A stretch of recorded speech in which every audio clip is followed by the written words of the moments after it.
please, please, just let me pay tomorrow.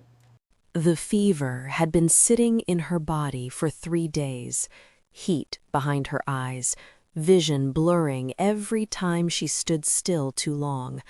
The kind of sick that doesn't announce itself, it just quietly takes things from you, your steadiness, your focus, the feeling that your body still belongs to you. Ada Rowan stood outside the pharmacy and looked at the 5 coins in her palm. She had counted them 4 times already. She knew what they bought. She knew what they didn't. She pushed the door open anyway. The fluorescent lights hit her immediately, too bright, too cold, the kind of light that hides nothing. She walked to the counter, spread the coins out one by one, then placed the Tylenol box beside them, then the bread, looked up. "Please," she said, "just let me pay the rest tomorrow." The cashier looked at the coins, then at Ada, then back at the coins. The silence stretched just long enough to become something else entirely. This isn't enough. Ada knew that. She had counted these coins on the kitchen floor that morning, on the bus, standing outside that door.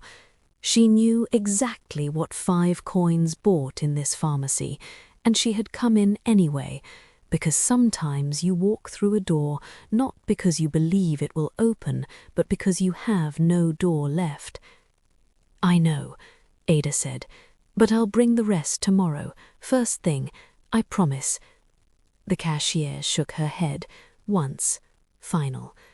Behind Ada, someone sighed, slow and deliberate, the kind of sigh that isn't about tiredness, the kind that says you are taking up space that belongs to someone more worthy. A phone lifted somewhere in the queue, then another. Ada felt them without turning around. She looked down at the Tylenol box. 3 days of fever, heat behind her eyes, vision that kept blurring at the edges when she stood still too long. She picked it up, held it for a moment, set it down, picked up the bread instead. "Ma'am." "It's fine," Ada said. She turned around, walked past the phones, past the faces, past the sighs that followed her to the door like a second shadow. Head low, shoulders pulled slightly inward, not collapsing, just absorbing, the way a body learns to absorb things when the world has been throwing them long enough. She pushed through the door and stepped back into the cold. If you've ever had to walk away from something you truly needed, you already know exactly what that felt like. Near the entrance display, half turned away, arms loose at his sides, a suited man stood completely still. He had been there since before Ada walked in. He was not shopping. He was not waiting for a prescription. His eyes followed Ada through the glass as she disappeared onto the street. He stayed where he was for 3 more seconds. Then he walked out after her. Outside, the air was sharp, and Ada walked fast. Not because she had somewhere to be yet, just because moving felt better than standing still with everything she was carrying. The bread was tucked back under her arm. Her phone buzzed in her coat pocket. She pulled it out without slowing, read the message, and her pace increased in a way that had nothing to do with the cold. She was almost at the corner when her elbow caught the edge of a newspaper stand. The bread slipped. Hit the pavement. Ada stopped, looked down at it, looked at her phone, looked back at the bread. 3 feet away, on the bottom step of a building entrance, a child sat with a coat too thin for the weather. Small, maybe 6, eyes that had already learned not to ask for things directly. The child was looking at the bread. Ada looked at the child. 2 seconds. Then she kept walking. No speech, no gesture. She just kept walking, phone in hand, jaw set, the fever pressing behind her eyes, and she did not look back. The child moved forward quietly and picked up the bread. Across the street, beside a parked black car, the suited man had watched every second of it. He didn't move. He didn't speak. He pulled out his phone, typed something, put it away, and watched Ada turn the corner and disappear. She found a gap between two buildings and stepped into it, dialed. It rang once. Ada. The voice on the other end was thin, tired in a way that sleep couldn't fix. Ada closed her eyes for half a second. "I'm coming. I'm on my way right now." "You don't have to rush." "Don't," Ada said quietly. "Don't say that." Silence.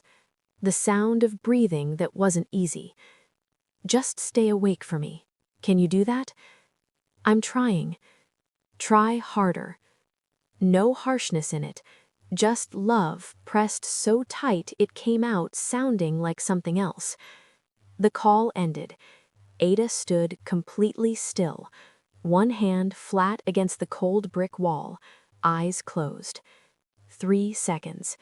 Then she straightened, tucked the phone away, and walked toward the bus stop without looking back. At the far end of the gap between the buildings, still barely visible, the suited man stood watching. He didn't move immediately. He just watched her go. Then he moved. The bus was packed. Ada pressed into the back corner, one hand on the overhead rail, body braced against the movement and the pressure of strangers from every direction. Her mind was not on the bus. Her mind was on the voice she had just heard. She never felt the hand. Practiced, quick, clean. Her hand moved to her coat pocket automatically, found nothing. She turned. Bodies, faces, movement everywhere. Nobody guilty, nobody looking at her. Just a crowd of strangers, arguing, scrolling, existing, entirely indifferent to what had just happened to the woman in the back corner.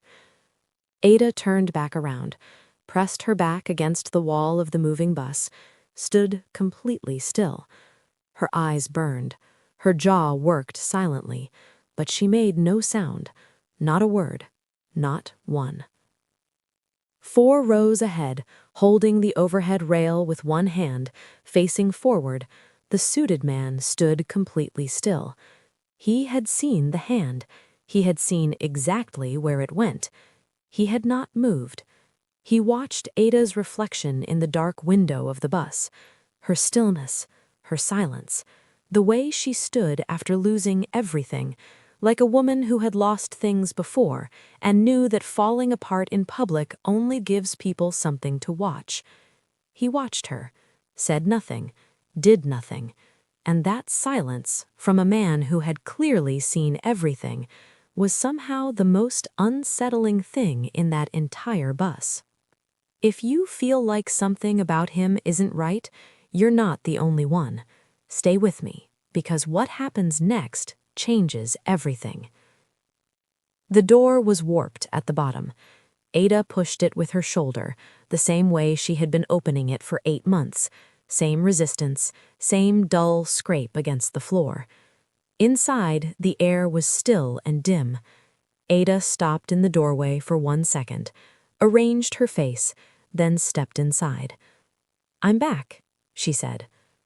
The woman on the bed stirred. She was small in the way illness makes people small, as if the body slowly stops insisting on itself. Her eyes opened and found Ada immediately, the way eyes do when they have been listening for one particular set of footsteps for hours. "You came back," the old woman said. "I always come back."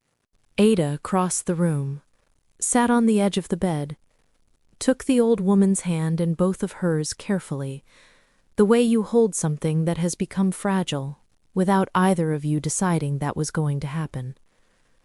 The old woman's breathing was shallow, uneven in a way it hadn't been last week. Ada noticed, said nothing. "Did you eat today?" Ada asked. The old woman looked at her. Did you? Ada smiled. A good smile, practiced, the kind built over years, the kind that holds everything in so completely that only someone who knew you deeply would notice what it was actually doing. I'm fine, Ada said. The old woman looked at her for a long moment. Then she closed her eyes. Her breathing filled the small, quiet room. Ada sat beside her and did not move. Outside the cracked window, the city moved past, indifferent and continuous. Inside this room, a woman with a 3-day fever sat holding someone else's hand and called it fine. Across the narrow street, the suited man stood at the edge of the building opposite, looking up at the window. He stood there for a long time. Then he turned, walked slowly back toward the black car at the corner, got in, did not drive away. It started raining at 9, not gradually, just suddenly, the sky opening without warning or apology. Ada had already been walking for 20 minutes. Her coat was not waterproof. The left sole of her shoe had a split that let the cold in immediately when the ground was wet. The ground was very wet. She kept walking, past the closed convenience store, past the woman with the cart under the awning who watched Ada pass without expression, past the bus shelter where 3 people stood dry. She didn't stop.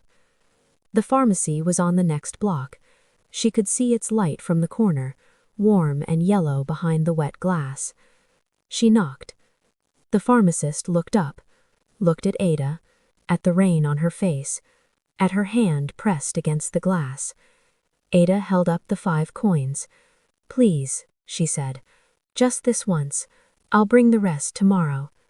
He looked at the coins, looked at her, shook his head, reached over and pulled the blind down. The yellow light disappeared. Ada stood there, rain on her shoulders, her face, running down the back of her neck. Her hand was still pressed flat against the cold, wet glass, fingers spread. She stood like that for a moment. Then she lowered her hand, turned around. The street was empty and wet, and offered nothing. Inside the black car parked across the street, engine off, completely dark, the suited man watched through the windshield. His hands rested on the steering wheel. He watched Ada turn away from the pharmacy window, watched her stand in the rain with nowhere left to go. His jaw tightened once. Then he reached for the door handle. She made it half a block. Then her legs stopped. Not dramatically, no sudden fall, just a quiet, honest failure, her knees giving without announcement, and Ada finding herself sitting on the wet curb, back against a cold metal post, rain coming down around her. The fever was loud now, behind her eyes, in her jaw, in the slow, heavy pulse at the base of her skull. She pressed the back of her hand to her forehead. Hot. She sat in the rain and breathed. In. Out. In. Out. Footsteps. Slow, deliberate, stopping directly in front of her. Ada looked up. The suited man stood over her, completely still, an umbrella in one hand, looking down at her. Not with pity, not with alarm. Ada stared at him. He crouched down slowly until he was level with her. Sharp features, dark eyes, a jaw that carried the kind of stillness that doesn't come from peace. He said nothing for a moment. "Can you stand?" he asked. Quiet, measured, accented. "Who are you?" He didn't answer that. "Can you stand?" Ada looked at his face. At the umbrella angled entirely over her now while rain hit his shoulders, at the black car idling at the curb behind him. She hadn't heard it pull up. "I don't know you," she said. "No," he said. He extended his hand. Ada looked at it. The rain came down. She took his hand. He helped her up, steadily, without rushing, and when she swayed, he held her arm until she found her footing. "There's someone at my house," Ada started. She won't make it to morning." Ada went completely still. The rain kept falling. "What did you just say?"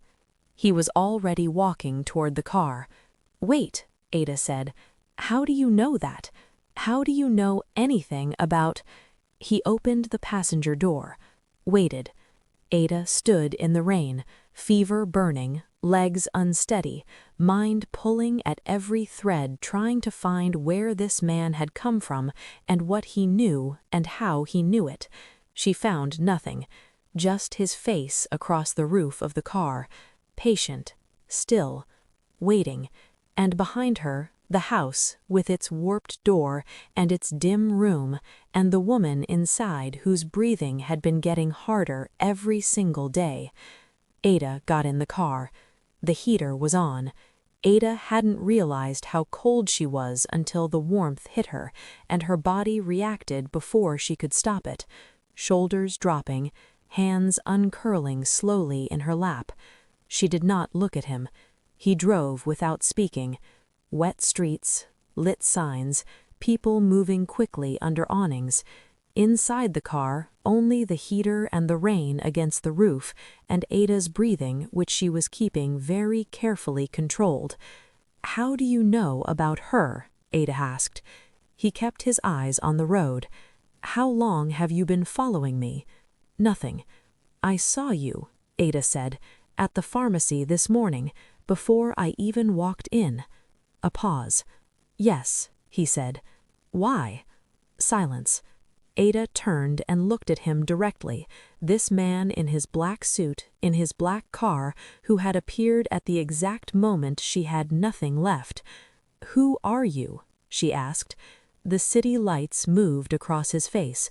He said nothing, and then something she didn't expect. He didn't answer, but his hands shifted slightly on the steering wheel.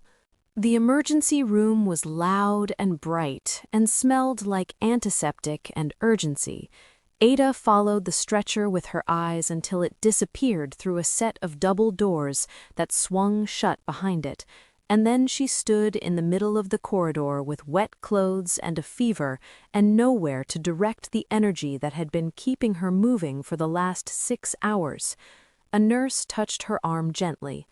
"Are you family?" "Yes," Ada said. It wasn't entirely true. It was the only true thing that mattered. She was directed to a waiting area, plastic chairs, fluorescent light, a television mounted high on the wall showing something nobody was watching. She sat on the edge of a chair and looked at her hands in her lap, still, wet, 5 coins in her coat pocket that she could feel without touching. "Miss Rowan." She looked up. A woman in hospital administration stood before her with a tablet and an expression that was professionally neutral in the way that delivers bad news for a living. "We need to discuss the admission paperwork." Ada stood, followed her to the billing counter. The number on the screen was not a surprise exactly. It was more like a confirmation, the universe simply showing her in precise numerical form what she had already known in her bones for weeks, that the gap between what was needed and what she had was not a small gap, not a gap she could negotiate or charm or promise her way across. It was a chasm. Ada looked at the number for a long moment. Then she looked up. "I don't have that," she said. "I don't have close to that." The administrator's expression didn't change. "There are payment plan options." "I have 5 coins," Ada said quietly, "in my pocket right now. That is what I have." The administrator looked at her. Ada held her gaze, not asking for pity, not performing desperation, just stating a fact with the same steadiness she had been using all day to hold herself together. The steadiness of someone who has been told no so many times that the word has lost its power to break her, even when it still has the power to hurt. "I'll speak with the duty manager," the administrator said finally. Ada nodded once, turned back toward the waiting area, and stopped. The suited man was standing at the end of the corridor, watching her. He had seen the whole thing. Ada walked toward him, not slowly. "Tell me who you are," she said. "Right now. No more waiting." He looked at her. Something shifted in his face. Not retreat, not deflection, just a kind of settling, like a man who has been carrying something heavy for a long time and has finally reached the place where he can set it down. "My name is Lee Hyun-suk," he said. Ada waited. "That doesn't tell me anything," she said. "No," he agreed. "It doesn't." He reached into his jacket, pulled out the photograph, held it out to her. Ada took it. It was old, worn at the edges, the color faded in the way photographs fade when they have been handled many times over many years.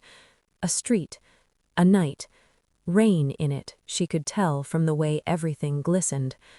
A woman standing outside a building, young, exhausted, holding something wrapped in her arms. Ada looked at the woman. Something moved at the back of her memory, distant, indistinct, like a shape seen through water. "Look at the background," he said quietly. Ada looked at the background. A boy, standing at the edge of the frame, half in shadow, half out. Young, maybe 10, coat too big for him, shoes that didn't fit, looking at the woman with an expression that was very old for his age. Ada looked at the boy for a long time. Then she looked up at the man standing in front of her, back at the boy, back at the man. Her lips parted slightly. "That's you," she said. "Yes. And that woman." She looked at the photograph again. The woman was young in it, much younger than Ada remembered herself ever being, though she knew mathematically that she must have been. Exhausted, standing in the rain outside a building, holding something wrapped in her arms. The memory came back, not all at once, but in pieces, the way real memories return, fragment by fragment. A cold night, a boy sitting on steps outside a building she had been trying to get into, a boy with shoes that didn't fit and a coat that was too big and eyes that had already stopped expecting things from people. She had been carrying food. Not much, just what she had. She had sat beside him on the steps and given it half without saying very much, because there wasn't very much to say. She had forgotten. Not because it didn't matter, just because surviving each day had required her full attention for so long that the days themselves had blurred together, and that boy on those steps had become part of the blur. Ada looked up at Lee Hyun-suk. Her throat had tightened in a way she was trying not to show. "I didn't," she started. "You sat with me," he said, "for 2 hours, in the rain. You didn't ask me anything. You didn't tell me it would be fine." He paused. "You just stayed." Ada looked at him.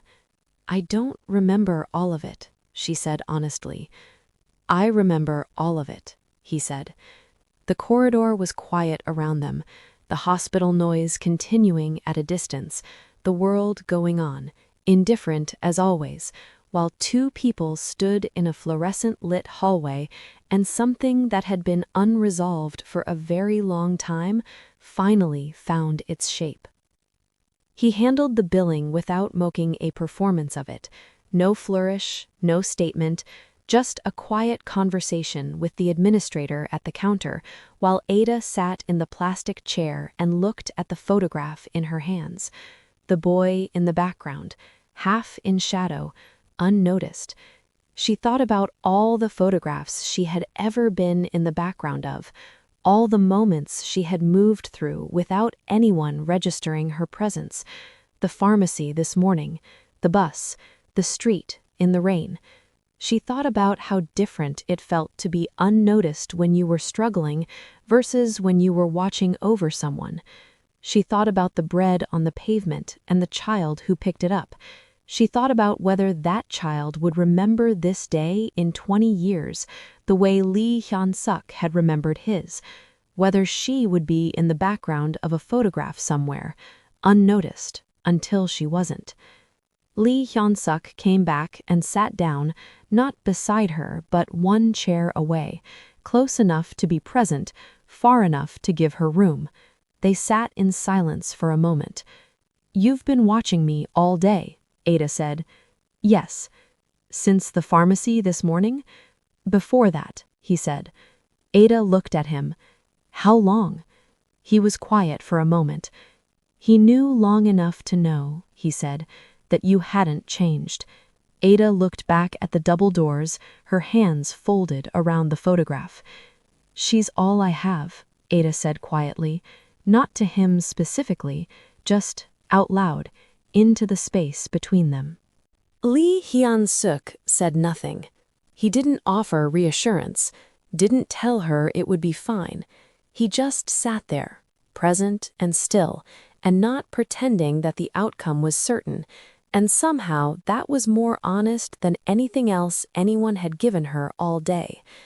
Ada appreciated it in a way she didn't have words for yet. "Why didn't you help earlier?" she asked. "On the bus, when my bag was taken, you were there." He looked at the floor for a moment. "I needed to see," he said. "See what?" "Whether you were still you." Ada looked at him. "That's a strange thing to do to someone," she said. "Yes," he said. No defense, no justification. Just yes, an honest acknowledgement that sat between them without asking to be forgiven. Ada looked at the double doors again. "Is she going to be all right?" she asked. Lee Hyun-suk looked at the doors too. "I don't know," he said. Ada nodded slowly. That was the most honest thing anyone had said to her all day. The doctor came out at 11:30. Ada stood immediately. The news was not simple, it never was. There were things that needed monitoring. There were things that had been caught in time. There were things that would require attention going forward, regular attention, the kind that costs money and time and presence, the kind Ada had always given freely, the kind Ada had never been able to pay for. She stood in the corridor and listened to everything the doctor said and nodded at each point and held herself together with the same steadiness she had been using all day. When the doctor left, she stood alone for a moment. Then she sat down, and for the first time since that morning, since the pharmacy counter and the 5 coins and the fluorescent light that hid nothing, Ada let her face do what it had been trying to do all day. Not collapse, not break, just release, quietly. A few tears that came not from despair, but from the specific exhaustion of a person who has been strong for too long in a single day. She wiped them quickly, looked up. Lee Hyun-suk was standing a few feet away, far enough to have given her the moment, close enough to have been there if she needed something. He held out a cup of something hot. Ada looked at it, then at him, took it, wrapped both hands around it. The warmth moved through her palms and up her arms, and she sat with it for a moment without speaking. "What happens now?" she asked. He sat down, same distance as before, one chair away. "That depends," he said. "On what?" He looked at her. "On what you want to happen." Ada looked at the cup in her hands. Outside the hospital windows, the rain had stopped. The city was wet and quiet and lit in the specific way cities look after rain, every surface carrying a reflection of something above it, the whole world doubled and shimmering and slightly unreal. Ada thought about the pharmacy counter that morning, the coins spread out one by one, the bread set down, the child on the step, the gap between 2 buildings, the voice on the phone, the warped door, the photograph, the boy in the background who had been watching for 20 years. She thought about all the things she had walked away from today, and all the things that had somehow found their way back. "I want her to be okay," Ada said. "I know," Lee Hyun-suk said. Ada looked at him. Something moved through her expression, complicated and unresolved, and not ready to be named yet. "And after that?" he asked quietly. Ada looked back at the window, at the wet city, at the doubled reflections shimmering on every surface. "I don't know yet," she said. She said it without apology, without performance, just honestly, the way a person speaks when they have spent an entire day being honest in ways nobody noticed and have finally found someone willing to sit in the not knowing with them. Lee Hyun-suk said nothing. He sat beside her, one chair away, present, still, and this time he stayed. The story ends here, but Ada's journey is only beginning. Subscribe and come back, because what happens next will change everything you thought you understood about this moment.